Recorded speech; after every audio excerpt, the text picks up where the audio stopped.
ஆண்டவராகிய இயேசு கிறிஸ்துவின் இனிய நாமத்தில் பனிமய மாதா ஜெபக்குழு சார்பாக உங்களை சந்திப்பதில் மிகுந்த மகிழ்ச்சி அடைகின்றேன்.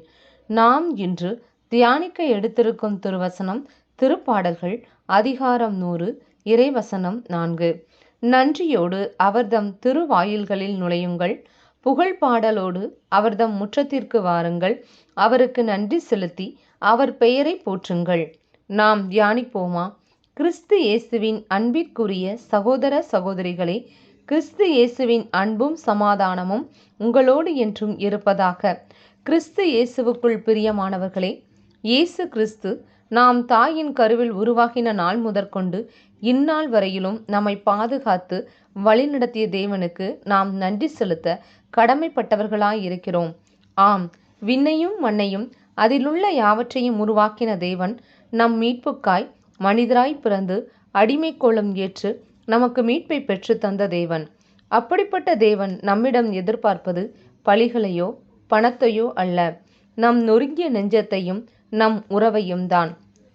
தாவீது அரசரும் தம் திருப்பாடல் 51:17 திருவசனத்தில் பலிகளை அல்ல, கடவுள் நம் நொறுங்கிய குற்றமுணர்ந்த உள்ளத்தை அவர் எதிர்பார்க்கிறார் என்று பாடியுள்ளார். ஆம் பிரியமானவர்களே, நாம் நம் குழந்தைகளிடம் எதை எதிர்பார்க்கிறோம்? ஒரே வீட்டில் நம்முடன் வாழும் நம் குழந்தைகள் நம்மிடம் பேசாமல் இயந்திரம் போல அவர்களுடைய அலுவல்களை மட்டும் அவர்கள் பார்த்து கொண்டிருந்தால் நம் உள்ளம் எப்படி இருக்கும்? இதை போலத்தான் நம் விண்ணக தந்தையின் உள்ளமும் நம் உறவிற்காய் நம் அன்பிற்காய் ஏங்கி தவிக்கின்றது. என் பிள்ளை எப்போது என்னிடம் வரும் என்று ஒவ்வொரு நொடியும் காத்து கொண்டிருக்கிறது.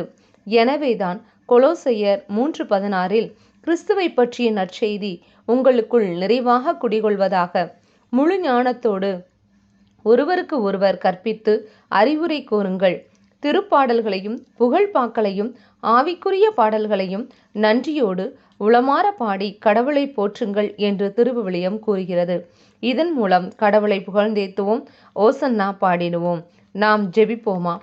எங்கள் அன்பின் பரலோக பிதாவே, இந்த நாளுக்காக உமக்கு நன்றி செலுத்துகிறோம். நீர் எம் வாழ்க்கையில் செய்த எல்லாவற்றிற்காகவும் உமக்கு நன்றி செலுத்துகிறோம். நாங்கள் ஆவியோடும் உண்மையோடும் உம்மை தொழுது கொள்ளவும், எங்கள் உள்ளம் உடல் ஆன்மா திருவசனத்தால் நிரப்பப்படவும் அருள் புரிவீராக. வேறிடத்தில் 1000 நாள் வாழ்வதை பார்க்கிலும் ஆலயத்தில் வாழும் ஒரு நாள் எவ்வளவு மேலானது என்ற திருவசனத்திற்கேற்ப உம்மோடு என்றும் உறவில் நிலைத்திட கிருபை தாரும். இந்த எளிய ஜெபத்தை இயேசு கிறிஸ்துவின் இனிய நாமத்தில் ஒப்புக்கொடுத்து ஜெபிக்கிறோம் எங்கள் நல்ல பிதாவே, ஆமேன். இந்த நாள் வெற்றியின் நாளாக அமையட்டும். Praise the Lord.